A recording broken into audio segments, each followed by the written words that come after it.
Welcome to the inaugural CTO Life Line, which is the live stream dedicated to supporting CTOs and the broader spectrum of technology leaders in realizing their organization's aspirations. Today's topic, managing individual and team performance. And allow me to introduce my co-host, Noah Cantor.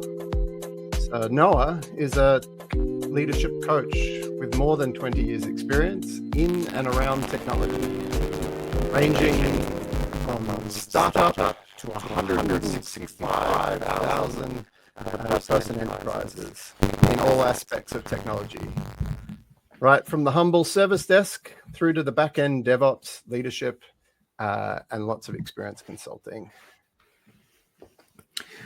And I'd like to introduce my co-host, Daniel Walters. He's former CPTO of Weirdly. He's ex-CTO and CIO of Seek Asia, which is Seek's South End Asian business, brought together market-leading job marketplaces, JobsDB and JobStreet. So just a couple of things for a logistics standpoint. The first one is we said this was our inaugural CTO Life Line. That means we're going to be a little rough around the edges. So a bit of grace would be appreciated, and we would expect these to get better over time. The other thing is we will answer questions as we go. So don't hold them for the end. Anything that comes up, feel free to just mention it, and we'll talk about it as we go.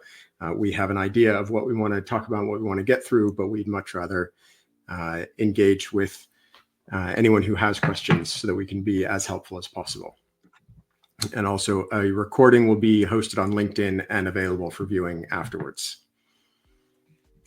Excellent. Well, hi there, Zoe and Thomas as well.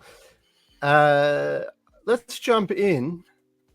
Noah, I'm keen to know why this topic in particular interested you. So we talk about managing individual and team performance so often as if they're the same, as if they're kind of completely separate things. They have nothing to do with each other. But what I see and have seen repeatedly in organizations of all sizes, but particularly in large ones, is that we focus on kind of maximizing an individual's performance. And in this case, we often mean utilization when we talk about performance, but we spend our time making sure that they're always busy, and then the team actually can't get anything done. And so it's clear that there's a difference between maximizing an individual's performance and maximizing a team's performance. It's also clear that a lot of organizations don't recognize that difference and don't know how to get the best from either individuals or teams. And so I think it's a common struggle. It's one I hear about a lot. So what about you? Why does this matter to you? Yeah, so I mean, I've definitely seen that example where people are busy all the time, and it can start with the CTO or even the CEO and sort of flow down from there. Where people are, not really in control of their own time. They're, almost can be very proud of, hey, I'm doing this and I'm doing that, and don't bother me. I'm busy. My door's shut. I'm busy. So I definitely see that. And so yeah, it can translate to people not finishing things. Or the other example I see is things will get finished, like a project will get done, but it's only part of the experience. And so the gap in, achieving the things of value is there, where, we did this thing, but, the users are, there's security issues, or, it's only this part of the experience, but not that part. And so, yeah, that's also another sort of side effect, and why I'm particularly interested in this one. It's a very broad topic, and so I think it's a very challenging environment for CTOs and other tech leaders as well. There's just so many buzzwords. You know, people talk about OKRs recently. People talking about, you know, continuous delivery. If we are to believe everything we read on LinkedIn, there's just many levers for impacting performance. What are some of the things top of mind for you, Noah? And like, how do people make sense of this? So it often sounds like there are a million things that you have to get right in order to do this well. And so some of the things that really stick out for me are the CTOs or you know, the tech leaders who come to me and they're busy all the time. And so they don't have time to stop and think.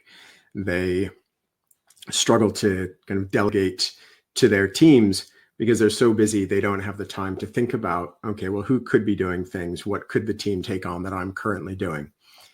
And talk about looking after the team. One of the things that came up recently on LinkedIn, I think there was a big period either in the UK or the US of performance management as we approach the end of the year. And so there's quite a lot of talk about goal setting for individuals. How do you run an effective individual performance review? How do you set annual goals for them? How do you tie performance and salary together? And so it kind of comes in waves a lot of the time. And if all you're doing is watching the waves happen, then it seems like there are almost an infinite number of things that you have to do well if you want your teams to do well. And I guess another reason why both of us were interested in this topic is there's a inherent tension between the performance of an individual and the performance of a team or an organization. So do you want to expand on that a little bit, Noah? So I think first we really need to define what individual performance means. And while we each have, I think, our ideas, there are definitions that seem to be largely in use. And so we'll start with those. And that's kind of one of the definitions that's frequently used for individual performance is that the number of workers that are fully utilized indicates how well they're performing, how well the team is performing, how well the organization is performing. And so for a lot of our conversation, we're going to talk about things from that point of view is regardless of whether or not you have those annual reviews and whether or not you have, you know, one-to-one meetings and whether or not you have kind of individual growth and development for all the people in your team, if at the end of the day, the organization focuses on utilization, then that's what is going to be optimized for. And that's what performance is going to refer to, because the things that you say are less important than the things that you do. And that's even more true at an organizational level than it is at a team or an individual level.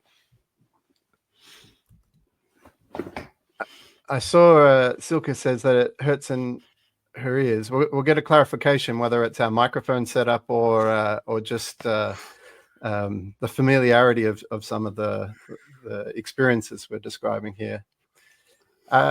Noah, do you have an example of, you know, maybe earlier on in your career experience where you saw sort of individual performance and action, and it sort of triggered you thinking about these sorts of topics?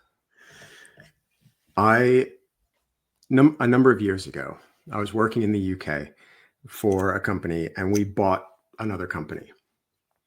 And when we bought them, there were people in the team that I became responsible for who had individual performance plans. And we thought that we were taking the company in a different direction and we needed different things from them. But what they had been told and what they expected was the result of whether or not they fulfilled their individual performance requirements was going to be whether or not they got a raise or whether or not they got promoted. And so they spent their time ticking those boxes instead of actually doing the work that was necessary to make the integration successful.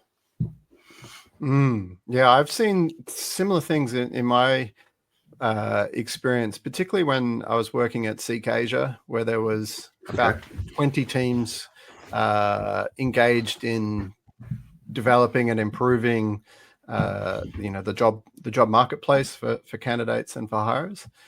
And so, we were looking at the work they were doing and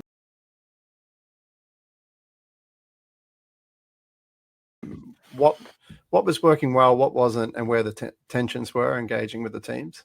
And a recurring theme we found was pretty similar to what you're describing, where the individual goals being set by engineering managers or similar positions with the teams were sometimes, I would even maybe say often, were pulling individuals within the team in a different direction to what the team goals were.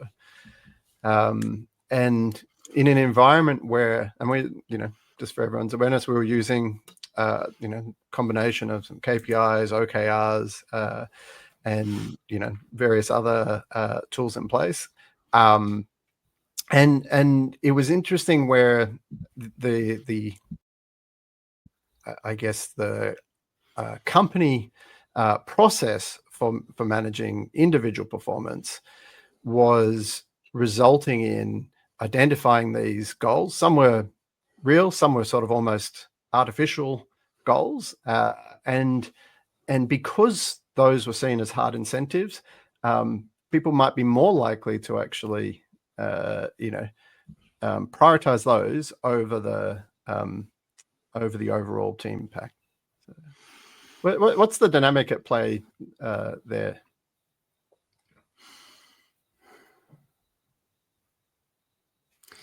So we talk a little bit about the kind of conflict between the individual and the team and the role that leaders play in it. And we talk about, and we've talked about kind of the importance of leaders actually approaching things in the right way, whatever right is. And I think that's up for discussion, as part of why we're here. But there are incentives that differ between the organization, between just inside an organization.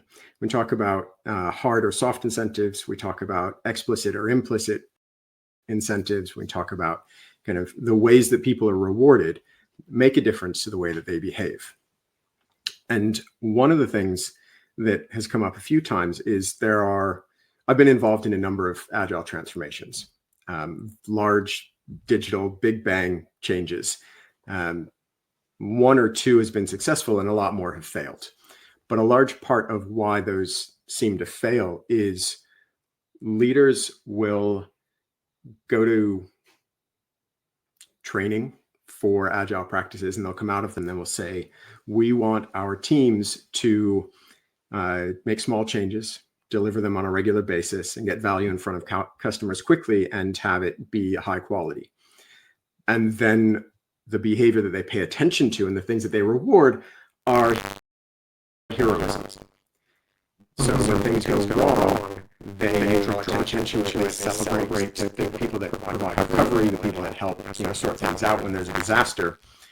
And these two things are in conflict because people will always respond to the things that you're actually rewarding far more than the things that you talk about being important. Yeah, that example resonates with our experience. There was one dynamic that we saw in action, which was, and both the teams and the leaders were both party to this. So the teams, when they did things, particularly feature releases, they had an announcements process or structure in place. So they say, hey, we've just launched this. And so then the leaders are reacting to this going, oh, that's great. Something else is now available for our customers. Attaboy, well done. Tally ho. And so a lot of the other important things that affect the experience for customers or how the organization work, we're not provided the same opportunity. And so that was something where we started to intervene and create more opportunities to share. Hey, we improved the performance by X%, or we are now more available than we were, last quarter, or, all of those sorts of things. And then we also coached up the leaders in terms of like, well, there's, a different way we'd like you to respond to these events. Yep. And we found that improving that dynamic improved the way those incentives work. That what I describe as a soft incentive, but one that influences behaviors nonetheless. We've got a question from Carl here. So Carl says, are you saying that there is a conflict between the leader's intention and their behavior? Yeah, that's a really good way to put it. It is. There's some really interesting work that's been done by Chris Argyris a number of years ago. He talked about theories in use as opposed to espoused theories. And what he meant by that is our espoused theories are the things that we believe, the things that we think are important to us. And when we go off and we make decisions, we think about them in terms of our espoused beliefs. But there's another set of theories that are our theories in use. Those are the things that we actually believe, the things that actually govern our behaviors, the things that guide the decisions that we make. And we're often unaware of those. And when we make decisions, we pretty much always make decisions that are in line with our theories in use, the things that we actually believe. But then we rationalize them to fit our espoused theories, the things that we want to believe about ourselves. And so often the question, are their intentions and their behavior in conflict? In their head, often they're not, because we rationalize all sorts of things after we've decided to do them. But if you look at it from the outside and you look at, okay, what are they trying to achieve? What do they say they're trying to achieve? And what do their behaviors promote? It's obvious there is a conflict, but it's not necessarily a conscious one. And in this case, it was almost an emergent behavior. Like in each isolated case, the person responding was not necessarily wrong. They just had to look at what was the overall effects. So, yeah, an interesting example, and not the sort of dynamic going into that role I anticipated in engaging with, but just one. Go ahead. I was just wondering if we could explore that just a little bit more, because I imagine I can predict. Actually, I have no idea, but that's why I'm asking. But I can imagine that for teams that didn't deliver features, where their role doesn't require any feature delivery at all, because it's invisible, or they don't work that way, or a number of different reasons that they might not have features they want to roll out. Every time they saw an attaboy for a feature, I'm curious what impact it had on them. Like, was their work called out in a similar way, or was their work largely ignored because of the behavior of, essentially rewarding releases? I mean, in many cases, they wanted to switch teams. Okay. So, that was the mid to long term effect. I want to go where the glamour is, and so it was working through, and we did a whole variety of things to help address that, create more awareness about what the purpose of each of the teams was, and have them share about what their purpose was and what they were striving to do, and what the next improvement would be, and what that would mean for customers, and those sorts of things. So but I started that role, and I spent the very first, like the first year out of 5 years I was there, struggling. I'd come out of a role where I was quite successful, and I came in with all these expectations about, well, I've worked out how teams work well, and I came into a new environment and started to replay, you know, what I knew worked, and of course it didn't work, and that was a great opportunity. That became a great opportunity for learning. I tell you, that's got some strong echoes for me. Because I went through a similar transition.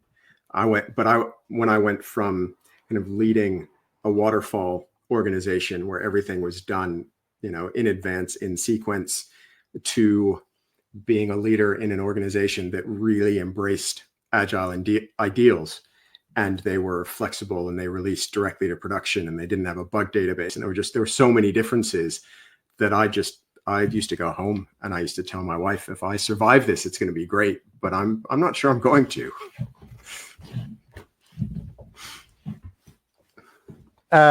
Yeah. So we've both been there. We've earned the gray hairs. I think an important part of that, and you know, the way that I know you've described in your bio, and when we've had you know, chats when we were work colleagues, and a big part of getting through the other side was having some.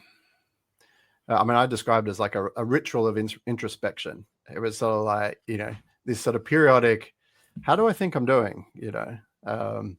You know, for a while there, it's like, I'm trying things, you know, I've got to try another thing. And then coming to face the fact, like, I don't think I'm doing very well.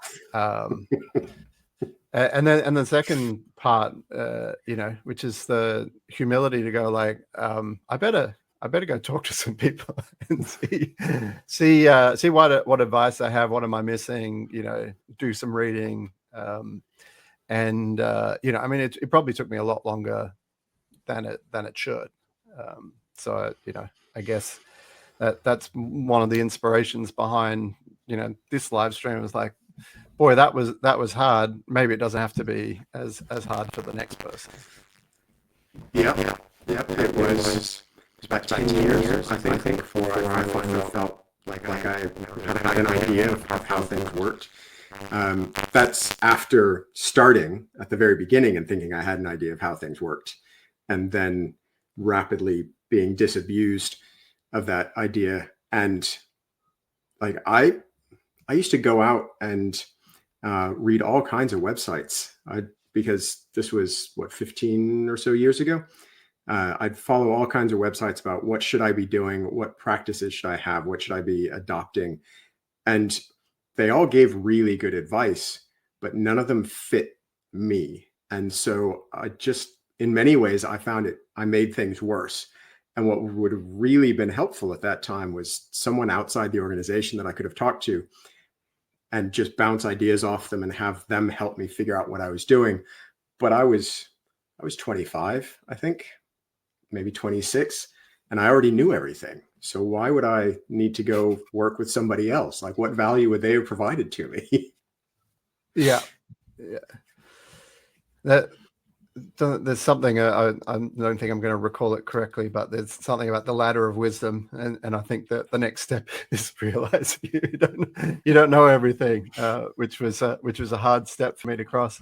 We got a question from Carl, and so Carl says, it can be hard to lead agile when your performance is measured by delivering commercial outcomes, and how do you guys suggest that can be fixed? And so before we jump into answering that, in a lot of my answers, I will talk about agile environments, but I'll also I've been in the CIO role as well. So there were applications of agile within some of the IT areas, but there are also, you know, lots of deterministic things that I was responsible for, where I'd say that we were concerned with the experience of customers, but how we solve for that was maybe different.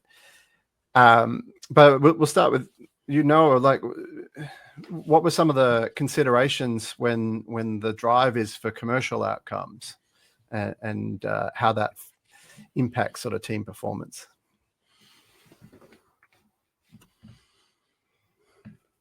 I'm not quite sure I understand what's being asked.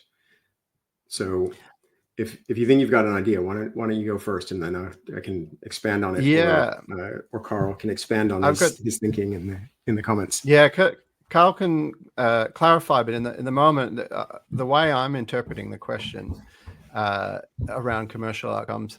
So in the early years when I joined CCage, a lot of so it's very typical metrics around revenue and improving margin and those sorts of things, and they were the dominant forms of measurement in place, and so the way that we came to describe those measures were more like those are output measures. Like those were a consequence of creating value and how efficiently you captured that value and how much that translated into financial impacts was something that followed.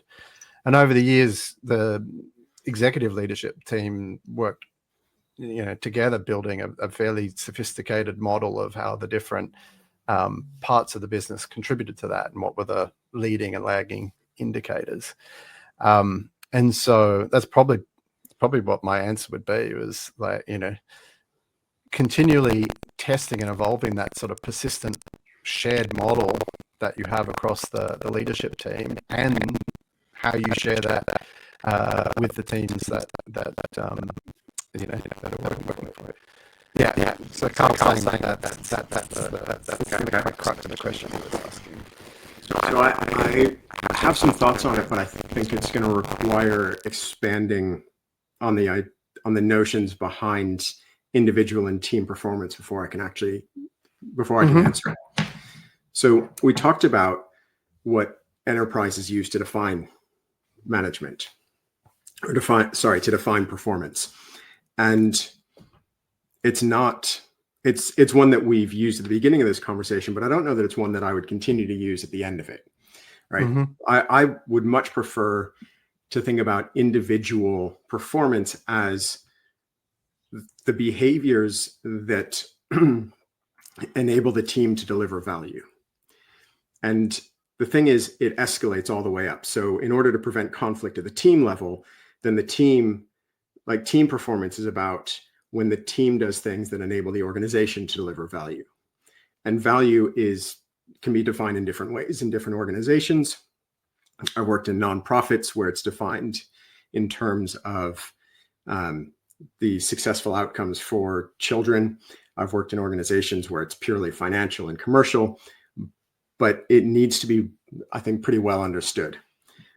But if you think about performance in that way, then individual performance, and the reason I wanted to get to this point, individual performance isn't easily measured. Mm-hmm. because you're thinking about making the team successful, and if the team is successful, then the individual contributions of the people within it are all assumed to have happened together in order to make it happen. And most of the time, that's going to be the case anyway. We know from Deming that most of the impact of the system, most of the impact on performance is the system rather than the individual. But if we accept the idea that the individual's job, the individual's performance is based on how well the team does, and the team's performance is based on how well the company does, then measuring performance at the individual level doesn't actually make any sense. And so we start needing... Can I put it a different way then, Noah? Does maximizing individual performance aggregate to maximum team performance? I think it fairly clearly doesn't. Like watching people be busy all the time and then watching work sit in a queue not being finished, like the team needs that work to be finished, but the individual needs to be busy in order for their performance to be optimized, maximized. So based on that old definition, those two things are definitely in conflict. And we talk about the value of work, whether or not someone is performing, being based on how busy they are, when what we should be talking about is how effectively work is moving through from the beginning to the end of their process and the overall process for the organization. So if work is sitting idle, there's a problem. But based on the definition of individual utilization, most work sits idle most of the time. And so we end up with this definite conflict between individual performance and team performance that I think is inescapable if you start with a utilization-based definition of performance. Mm-hmm.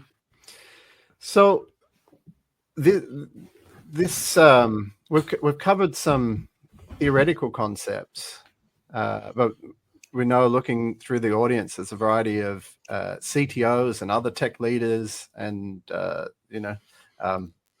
all sorts of other people who collaborate in the value system who are attending the talk. So what does it look like? Where do you start? If we've got never-ending numbers of blog posts and books and things produced about all the different opportunities in terms of optimizing performance, where does a CTO start? So I talked about this recently in a post that actually got more traction than I expected, because I was just talking about it from my own point of view, which was, I just said, I can't keep up. Like there's so much to do all the time. There's so much information coming out.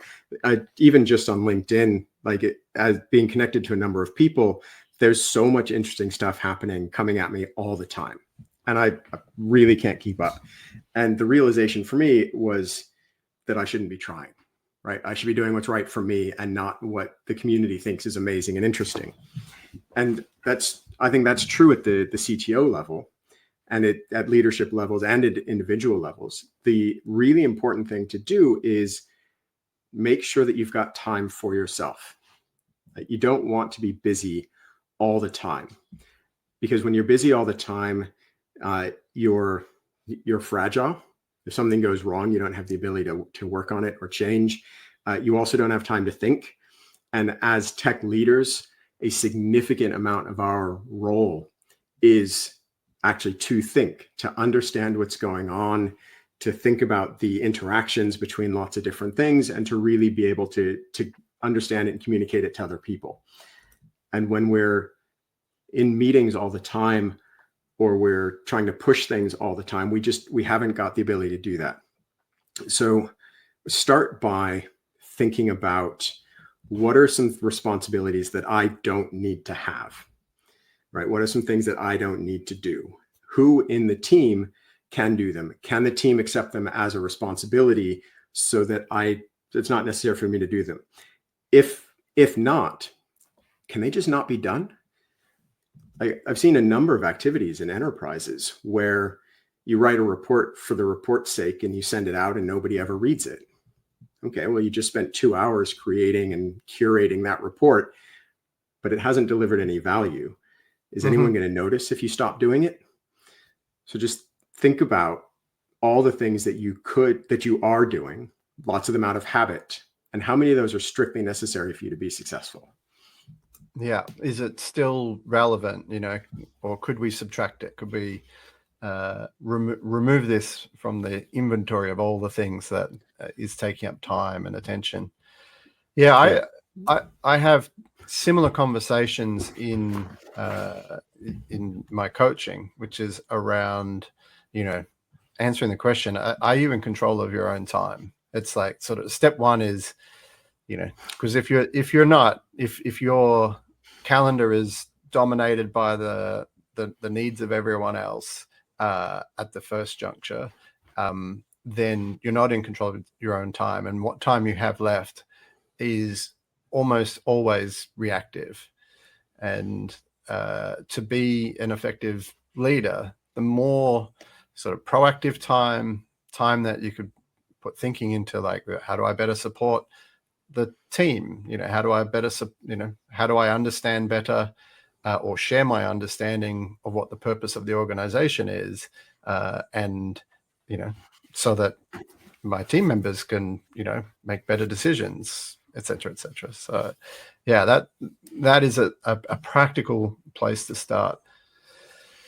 So we had a question from Tirath asking, what are the thoughts on the practice of tiger teams or creating skunk work teams? And if you work in a culture which seems to have an appetite for those sorts of things, what does that mean for performance management? And it's an interesting question because I don't think there's a cut and dry answer, right? When we talk about things like, say, team topologies and enabling teams, well, the purpose of an enabling team is to help other people develop the skills to do something. And you create that enabling team by getting people who have the knowledge already, ideally within the company, and then having them collaborate with other people in order to share that knowledge. And that's not strictly in their day job a lot of the times. And especially if you're kind of thinking about working in an organization that doesn't recognize the value of sharing knowledge, if you're doing that anyway, it's really valuable, it's really important, and would come across as an ephemeral skunk work teams. On the other hand, there are organizations where you're busy all the time and the organization keeps you focused on the wrong things. I think you've almost certainly worked there. I know I've worked in places where the things that I was told to do, I knew weren't the things that needed to be done. Mm-hmm. And so I would work with other people on the things that needed to get done. And what often happened is in those organizations, none of those ever showed up in performance management. Like, they're not the things that are rewarded. They're not the things that attention is drawn to. And so you're almost doing them in conflict with what the organization needs. And so the really interesting question is, what happens if management discovers that you're doing them? Like, where does that actually lead things? And I think a lot of that has to do with the individual manager, but I'd be interested to hear what you think. Well, relating to this question of tiger teams, I mean, that was one place that we started when I was at Experian and worked with that. But we eventually shifted to more of a long-running team. It suited us because it was software as a service. A lot of the core capabilities were already in place. And, so most of the value was already out in the marketplace. And then new things you developed were either improvements or enhancements on top of that value. At Seek Asia, it was similar. But we had the concept, we'd describe it almost as mission teams. So we'd start with a mission or purpose. And we knew that over a long enough extension of time, all teams will go through a life cycle of forming, and then eventually, they'll outlive their purpose and they will reform. And we used to use concepts like dynamic reteaming and other things to. So yes, I mean, if there was temporal need, like, hey, there's an emergency and you needed a cross-functional team to deal with that emergency, like, some organizations go through data breaches, or there's all sorts of situations that could lead to a short-lived team. But more often, you have teams that might stay together 2 or 3 years, and there's benefits from that. So yeah, I would say based on your situation. So we talked about kind of how it was in some of those bigger organizations, but what about how it would work if you use the definition that we've talked about today? So if the job of the individual is to contribute to the success of the team and by proxy the success of the organization, then how does that fit in with skunk work teams and ephemeral teams and kind of working behind the scenes to get things done that need to get done? And maybe just to take that idea and cover off the last part of Tira's question, what does that mean for performance management?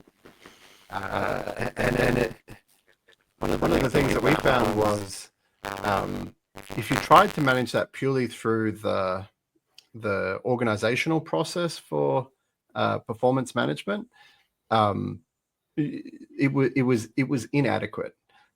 Because those processes were designed for, updated twice or 4 times a year. At least a lot of modern corporations are at least encouraging more frequent performance conversations in between those times.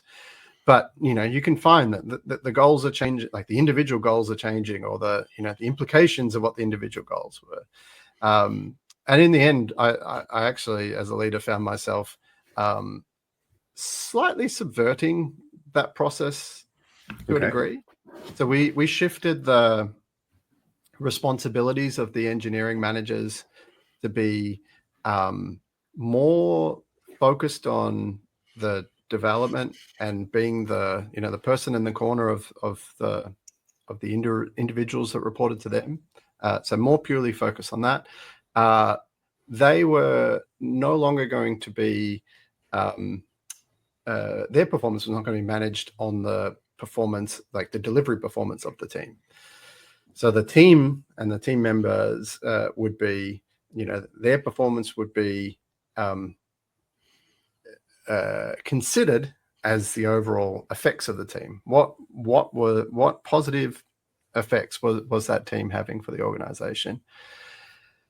And so that freed up the engineering managers to be more deliberative on that front, like more like, hey, what other capabilities this team needs, and what is the support I could provide, learning or otherwise, support I could provide for the individuals in that team, so that they have the capabilities that they need, regardless of whether their goals were, staying consistent over long periods of time or changing over short periods of time. So that was a model. And then the second part of that was in the actual, as we drafted the performance goals, because most CTOs are not in a position to do away with, the organizational individual performance. We just adjusted those goals to be more focused on the behaviors, like what were the desirable behaviors and capabilities that would support those teams being successful. And so we'd write the goals up that way. And so, if you can't completely change the system, there's often ways you could bend that, or at least we found in that specific example, that was something that worked for us. And we put all the emphasis as the development leadership on, hey, it's about what the teams are achieving and how those ladder up to the organization's success.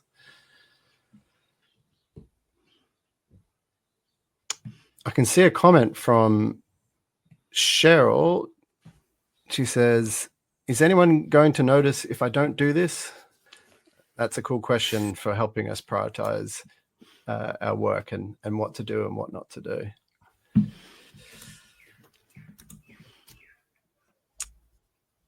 So we've got a little bit of time. Let's maybe, this topic is so large, and there's probably lots of elements to performance that we could expect to cover, and I hope to cover in future live streams. So we touched on earlier a bunch of concepts relating to the purpose of an organization. So, what's this team here to do? What's this organization here to do? How does what the team needs to do contribute to the overall organization's purpose? We talked about sort of goals and value a bit. We could spend many live streams digging into that. We haven't touched on strategy so much, but if you looked on LinkedIn, it's all about strategy. And in my bio, I talk about technology strategy, and there's a lot of, when we've got the fundamentals in place, there's a lot of room for being more efficient. Noah, you've talked about improving flow, feedback loops, systems thinking, learning and development. So is it any other levers of performance that are in the field of view for a CTO? So yes, and I think it ties into the question that Cheryl asked. She talks about performance is sometimes an area that HR is responsible for, particularly in large organizations.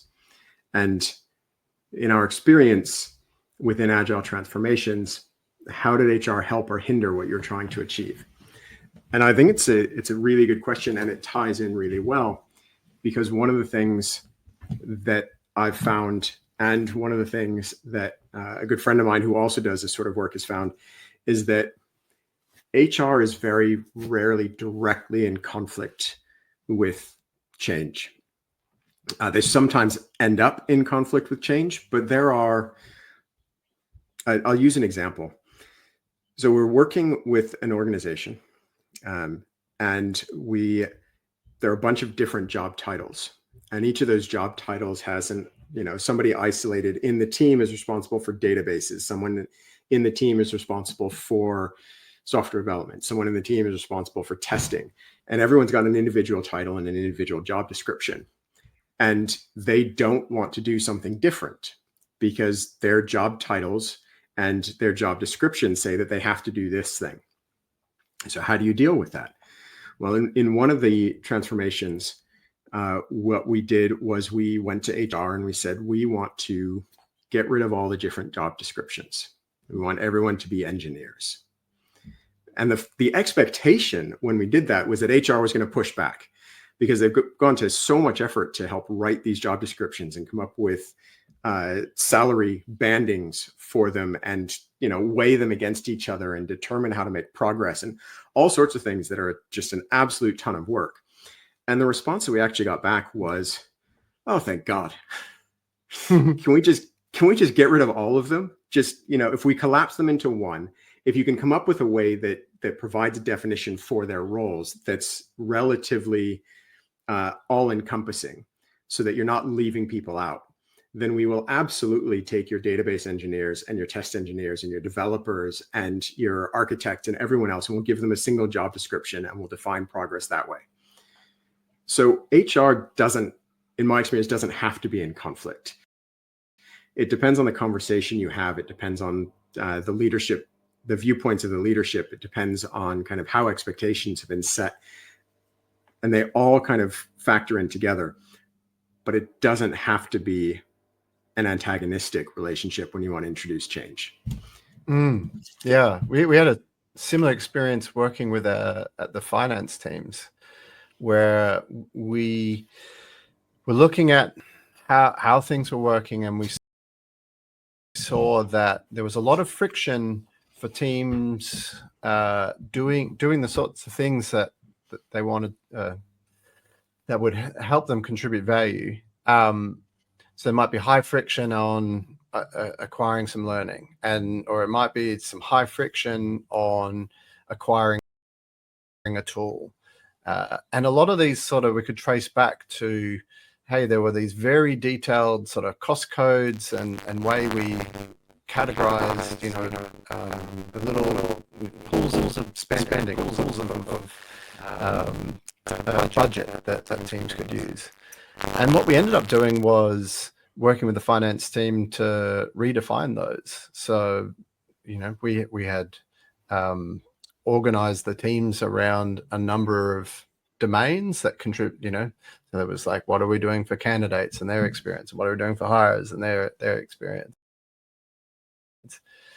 And so by knowing how the finance team journaled, how expenses were done and things like that, we went, well, hey, this is what we're trying to achieve. What if we recategorize the way that we journal these things, And so what we ended up with was larger sort of pools of budget that could be managed, and again, sometimes by individuals, but more often by teams who own that particular area of responsibility, which then reduce the friction for some of that spending. There was still discipline and oversight and all the things that people want out of a good finance process. But once we knew that's where the friction was, then that was the change that that we collaborated on making happen. I can see a comment here from Z, who I work with, and I'm pretty sure he was the one who came up with the term mission teams. And so he's making the point about how critical the purpose of a team is. And I'd probably extend that point to be, I think it is important for leaders to have a theory about how the system works. Like what, if you've got a number of teams, how do you expect them to interact for the common scenarios? That seems to be something that's often lacking. I suggest actually that the ability to see that becomes a more and more pressing requirement the more senior you get. So at the individual level, focusing on work is fine, and at the leaders at the kind of entry level management, focusing on how the team works is fine. But as soon as you get above that, you become responsible for coordinating and collaboration between teams. And if you can't see the ways that their behaviors affect each other and the ways that demands on their time affect each other, then it's really hard to be an effective manager. And it gets even harder as a CTO or as a CIO, and you're responsible not just for how all of the teams act and interact in your area, but also how they interact with the rest of the business and how that's represented. And I think that's where what you mentioned earlier, that's where systems thinking comes in, is the interactions between people and teams, parts of the business, and all of their relationships, has a massive unexpected effect if you're not aware of just how powerful those things are. See, this is Silas. The Silas reminds me of the importance of taking breaks, just to bring it back to the point we were talking about earlier. Yeah, and not not the recommended way to achieve weight loss, that's for sure. Silas is an object lesson in what happens if you don't listen to what you actually need. Is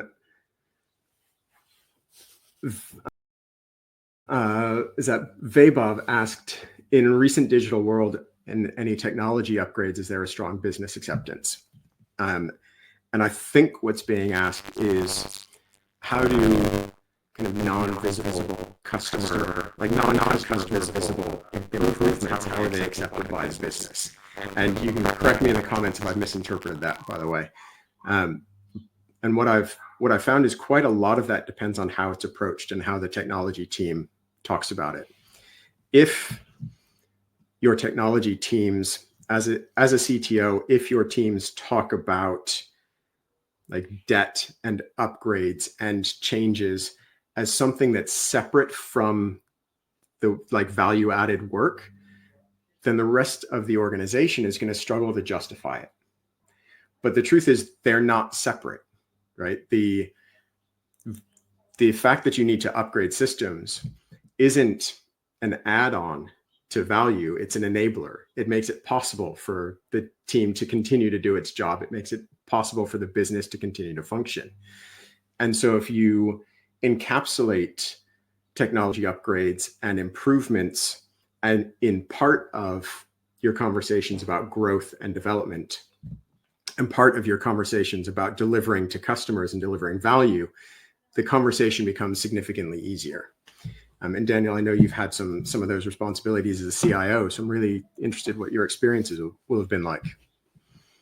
Yeah, so something that I've found as a very practical way to help align people's view on this, and it does often require alignment, not just for the IT teams, but for the different parts of the business that have these needs. So I tend to work backwards from what's the purpose of our business, and then go, okay, well, what are the things that help us be successful, and then start to work backwards and go okay, what are those sort of causal links between, well, I'm doing these upgrades, and so you often find that there's critical customer experiences or internal team experiences that will be impacted by the fact that these upgrades are done or not.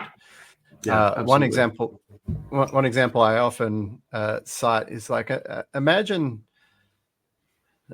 imagine a bank and their ATMs, and if we thought maybe the security regimen was unimportant or unjustifiable, and so that regularly when we were going and taking out money from the ATM, not only was I not getting my money, but maybe my funds from my bank account were being siphoned off or something like that. And so if you thought of the experience like that, it then starts to seem pretty crazy that we'd be suggesting that some of these upgrades are not important. And what's happened is the connection between the work we're doing and the value it provides, those external or internal customers, has been severed. And so part of getting people on the same page is like, well, can we reconnect those that logic as to why we're doing it in the first place? And if we can't, like we said earlier, maybe it's become irrelevant and it may be something we can stop doing. But if that's not true, then we should be going, okay, well, what is the relative priority based on what the effect of the experience will be, either in the short term or over the long term? It's like, eat your veggies is another way to put it. Well, it reminds me of something I've said before and had some really fun conversations about, which is that technical debt is a myth, right? And I'm afraid we don't have time to actually get into the details of what I mean by that, but I would love to have a further conversation where we talk about technical debt and where it comes from and how it manifests and where the responsibility for resolving it comes from. But I do think we're running out of time. We are. And so based on the feedback that we get for this inaugural live stream, we're pretty, like, Noah and I, we were chatting earlier. We could spend days talking about these sorts of things, and maybe we will. Maybe we will in 1 hour chunks, or in an adjusted format on an ongoing basis. So let us know what resonated for you. Let us know, was this on topic? Should we narrow down? Should we broaden out? Is it too theoretical? Is it too practical? And you want to know more of the theory behind things? Can you put this to good use? So yeah, give us that feedback. Feedback is a gift. Noah, I'll throw to you, and maybe you can share a bit about what you've got to offer, and I might also put up your website whilst you do that. Okay. So we talked about kind of the importance of CTOs taking time to themselves, and that matters a lot. But one of the other things I find, particularly around performance and around kind of awkward conversations and development, is the idea of feedback. And how can we make sure that we're getting good feedback? And if we remove the emphasis from the individual on performance, what are the implications then for getting the feedback that we need to grow and develop? And so that's come up so many times in my conversations with senior leaders, and actually people at every level, that I've put something together to really help people understand the ways that feedback works, how to get good feedback, and how to give good feedback. And they're very different. And a lot of the training that leaders get is based on giving feedback as if feedback is something that you do as part of your exercise of power over people, or it's something that you do when you want them to behave differently. And that's not really like that. That's only a very small subset of what feedback is.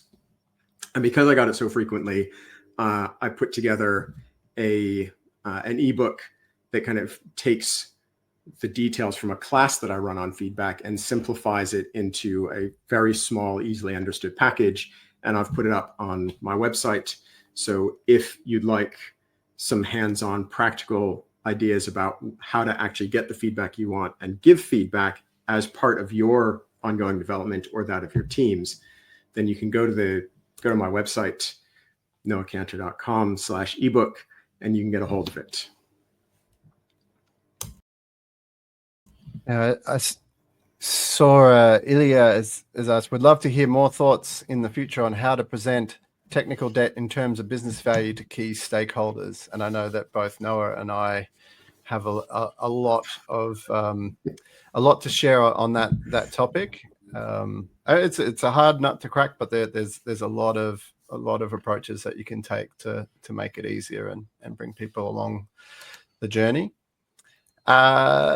So whilst we're sharing, I write a publication. So, for people who subscribe to my publication, I said, if you want to hear me in person, you can join this live stream. If you're on this live stream and you enjoyed listening to Noah and myself, you can get a lot more similar content over at this Substack. Why Wayuda? Well, when I was 6 years old, I entered my name in haste into a computer game high score table, and it came out as Wayuda, and I've kept it. And so you can find me on pretty much every social media that exists under that name, and it's also where I publish great CTOs, focus on outcomes. So sign up for that, and you will hear about future live streams and other relevant and roughly a post a week there. We will also post details around the recording and these links again on the comments thread after the stream ends. But yeah, we thank you very much. A lot of you made time in work time. So that is great. When we talk about being in control of your own time, first step is being able to put some discretionary learning and sharing into your calendar. So that's a great step one. And we look forward to sharing you more approaches and techniques you can use in the future. But yeah, thank you again for attending, and we'll have to work out what a great sign-off is, Noah. It'll have to be like a tagline. But we'll take suggestions in the comments for a sticky tagline. All right, Daniel. This has been CTO Lifeline, maximizing individual and team performance with your host Daniel and me, Noah. I hope you had a great time. If you have any other questions you want to ask, feel free to hit up both of us. Otherwise, have a great day, and we'll see you next time. Now send them home. Thank you. We're out of here. Adios.